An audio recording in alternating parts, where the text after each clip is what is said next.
दोस्तों, हमारी हैंडराइटिंग ठीक उसी तरह होती है जिस तरह सब्जी के ऊपर डला हुआ हरा धनिया। अगर कंटेंट अच्छा भी हो लेकिन हैंडराइटिंग खराब हो तो कॉपी चेक करने वाले का सारा मूड खराब हो जाता है। क्या कभी आपके साथ भी ऐसा हुआ है कि एग्जाम में बहुत अच्छा लिखने के बावजूद आपके नंबर कम आते हो? तो हो सकता है कि ऐसा आपकी गंदी हैंडराइटिंग की वजह से होता हो। एक रिसर्च में पता चला है कि जिन लोगों की हैंडराइटिंग अच्छी होती है उनका दिमाग काफी शांत और कूल होता है। इतना ही नहीं, वो लोग काफी इंटेलिजेंट भी होते हैं। तो दोस्तों, अगर आपकी हैंडराइटिंग अच्छी नहीं है तो आपको परेशान होने की जरूरत नहीं, क्योंकि आज का ये वीडियो सिर्फ आपके लिए ही है। आज के इस वीडियो में हम जानने वाले हैं कि हैंडराइटिंग कैसे सही करें और कम से कम समय में इसे और ज्यादा कैसे इम्प्रूव करें। तो दोस्तों, हैंडराइटिंग ठीक करने के बहुत से तरीके हो सकते हैं। आज के इस वीडियो में बहुत ही वैल्यूबल और जेन्युइन तरीके पर बात करेंगे जो बहुत ही प्रैक्टिकली है और इन्हें आप फॉलो करके अपनी हैंडराइटिंग इम्प्रूव कर सकते हैं। हैंडराइटिंग से रिलेटेड हमने बहुत से एग्जामिनर और कॉपी चेक करने वाले टीचर से बात की। कॉपी चेक करने वाले कई टीचर से बात करने के बाद पता चला कि जब भी वे बच्चों की कॉपी चेक करते हैं तो पहले पेज का इम्प्रेशन सबसे खास होता है। कई टीचर्स ने यहाँ तक भी कह दिया जब भी वे लोग कॉपी चेक करते हैं और कॉपी में बहुत गंदी हैंडराइटिंग है तो उनके दिमाग में जो पहला ख्याल आता है कि जरूर स्टूडेंट को कुछ आता जाता नहीं। वहीं अगर हैंडराइटिंग बहुत ही अच्छी होती है तो बच्चों के प्रति टीचर को पॉजिटिव इम्प्रेशन पड़ता है और इसका सीधा बेनिफिट्स बच्चों को मिलता है, क्योंकि टीचर पॉजिटिव तरीके से कॉपी को चेक करता है पूरा फुल एनर्जी के साथ। छोटी मोटी गलती भी होती है तो टीचर उसको इग्नोर कर देता है, इसलिए बच्चों के नंबर अच्छे आ जाते हैं। तो दोस्तों, अगर आपकी हैंडराइटिंग बहुत ही अच्छी है तो आप बहुत लकी हो। अगर हैंडराइटिंग अच्छी नहीं है तो टेंशन लेने का नहीं। आइए जानते हैं कि हैंडराइटिंग कैसे सुधारें। नंबर 1, सबसे पहले लिखते समय अपने बैठने के तरीकों को सुधारना होगा, क्योंकि हम सही पोजीशन में बैठकर नहीं लिखते हैं तो इससे हमारी हैंडराइटिंग पर इफेक्ट पड़ता है और हमारी हैंडराइटिंग अच्छी नहीं बन पाती है। अगर हमारी लिखने की पोजीशन अच्छी नहीं है तो हमारी राइटिंग भी अच्छी नहीं होगी। इसलिए जब भी आप कुछ लिखें तो बहुत ही कंफर्टेबल होकर लिखें। हम लोग अक्सर देखते हैं कि कई लोग कॉपी को टेढ़ा करके लिखते हैं, ऐसे में उनकी हैंडराइटिंग भी टेढ़ी हो जाती है। और कई लोग ऐसे भी होते हैं जो टेबल के ऊपर सिर रख कर लिखते हैं। और आप बताइए, कोई बंदा टेबल के ऊपर सिर रख कर और गर्दन को झुका कर लिखेगा तो उसकी हैंडराइटिंग भला कहाँ तक अच्छी आएगी। इसलिए आपको ऐसी गलती बिल्कुल भी नहीं करनी है और लिखते समय एक सही पोजीशन में लिखना है। हमारी पोजीशन कुछ इस तरह होनी चाहिए जिससे लिखते समय हम बिल्कुल कंफर्टेबल महसूस कर सकें। नंबर 2, हमारी हैंडराइटिंग कैसी होनी चाहिए काफ़ी हद तक इस बात पर डिपेंड करता है कि लिखते समय पेन को हम किस तरह पकड़ते हैं। पेन को अगर कसकर पकड़कर लिखते हैं तो इसका हमें दो घाटे होते हैं। पहला हमारा हाथ जल्दी दर्द करने लगता है। दूसरा, जब हम पेन को टाइट पकड़कर लिखते हैं तो हमारी लिखावट अगले पेज पर दिखने लगती है और फिर रायता फैल जाता है। आप जब भी लिखो पेन को आप कंफर्टेबल तरीके से पकड़ो ताकि इस पेज की राइटिंग अगले पेज पर न दिखाई दे। टिप्स नंबर 3, आप सभी ने अक्सर सुना होगा किसी काम को जल्दीबाजी में नहीं करना चाहिए। ठीक उसी तरह जब हम स्पीड में लिखते हैं तो हमारी हैंडराइटिंग बहुत ही गंदी दिखाई देती है। किसी को समझ में नहीं आता है, इसलिए हमेशा हमें धीरे लिखना चाहिए ताकि हमारी हैंडराइटिंग अच्छी दिखे और दूसरे को समझ में भी आए। एक बार जब आपकी हैंडराइटिंग अच्छी आने लगे तब आप स्पीड बढ़ा सकते हैं।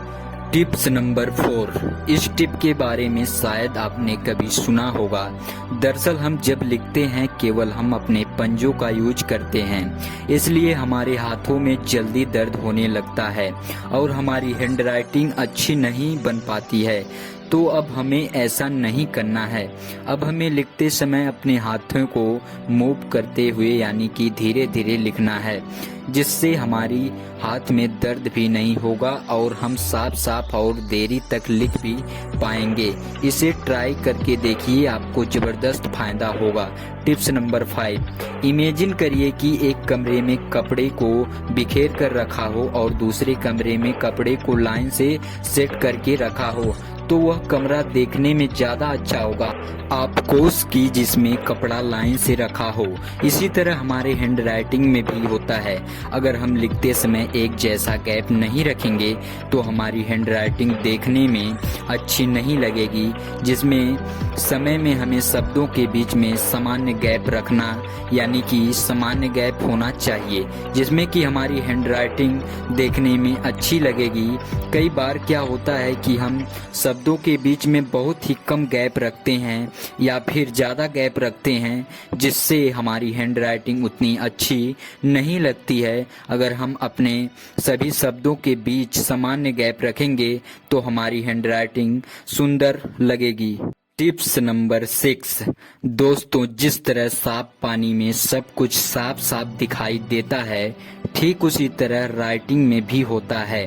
अगर हमारा पेज साफ साफ हो तो हमारी राइटिंग भी साफ साफ दिखाई देगी। वहीं हमारा पेज गंदा होगा तो कितना भी अच्छा लिख लो, देखने में अच्छा नहीं लगेगा। अब आप इन हैंड राइटिंग को देख लो।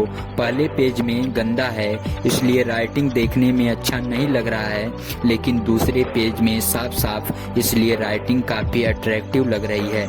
टिप्स नंबर 7, दोस्तों, आपने भी सुना होगा कि जब तक ना सफल हो नींद चैन को जागो तुम, संघर्ष का मैदान मत छोड़ के भागो तुम, बिना कुछ किए जय जयकार नहीं होती, कोशिश करने वालों की कभी हार नहीं होती। हमारी ये कहानी एडवाइस्ड पर बेस्ट है, क्योंकि हम प्रैक्टिस करके ही किसी चीज को परफेक्ट कर सकते हैं। आपने कई बार देखा होगा कि जब आप बहुत दिन तक कुछ नहीं लिखते हो तो हैंड राइटिंग बिगड़ जाती है, तो आपको लिखने में दिक्कत होती है। इसलिए आप रोज कुछ ना कुछ लिखते रहिए। मेरे साथ भी ऐसी दिक्कत होती थी, इसलिए पेपर शुरू होने से पहले ही लिखने का प्रैक्टिस शुरू कर देता था और पेपर आते आते मेरा हाथ लिखने में फास्ट हो जाता था और मैं पेपर में बहुत ही अच्छा से लिख पाता था।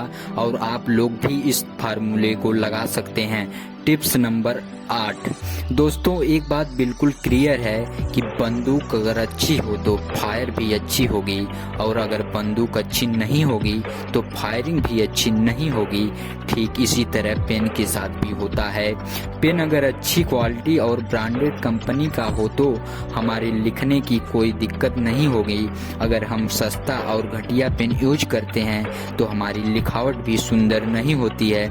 इसलिए लिखते समय, खासकर पेपर में लिखते समय, हमेशा अच्छी क्वालिटी का पेन यूज करना चाहिए। कई बार ऐसा भी होता है कि कई लोगों को मोटे पेन से लिखना पसंद होता है और कई लोगों को पतले पेन से लिखना पसंद होता है। आप जिस तरह के पेन से लिखने में कंफर्टेबल हो उसी पेन से लिखें, फिर देखो क्या गजब की राइटिंग बनती है।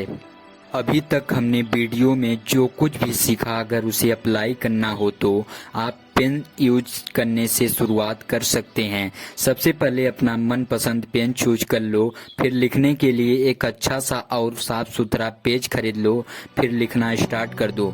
लिखते समय सही पोजीशन में बैठ जाओ और लिखते समय इस चीज पर फोकस करो कि लिखते समय वर्ड के बीच में बराबर गैप हो और हमारे पेन पकड़ने का तरीका सही हो। तो दोस्तों, जब भी लिखना स्टार्ट करो तो लिखने का तरीका धीरे धीरे ही लिखो। एक बार प्रैक्टिस बन जाएगी तो आप तेजी से और दनादन लिख पाएंगे और आपकी हैंडराइटिंग काफी अच्छी और इम्प्रूव हो जाएगी। दोस्तों, एक बात और है कि काफी स्टूडेंट अच्छा लिखते हैं और उनकी हैंडराइटिंग भी काफी अच्छी होती है, लेकिन पेन से निकलने वाली हल्की हल्की स्याही पेज पर लगती रहती है। इसलिए पेज पर लीपापोती और डॉट डॉट जैसा बन जाता है, जिससे हैंडराइटिंग काफी बिगड़ जाती है। इसलिए पेपर का टुकड़ा या रुमाल का कपड़ा अपने पास रखें और समय समय पर पेन के निब को साफ करते रहें। दोस्तों, इस वीडियो में हमने हैंडराइटिंग इम्प्रूव करने के लिए बहुत ही वैल्यूबल और जेन्युइन तरीका से बताया और समझाया है।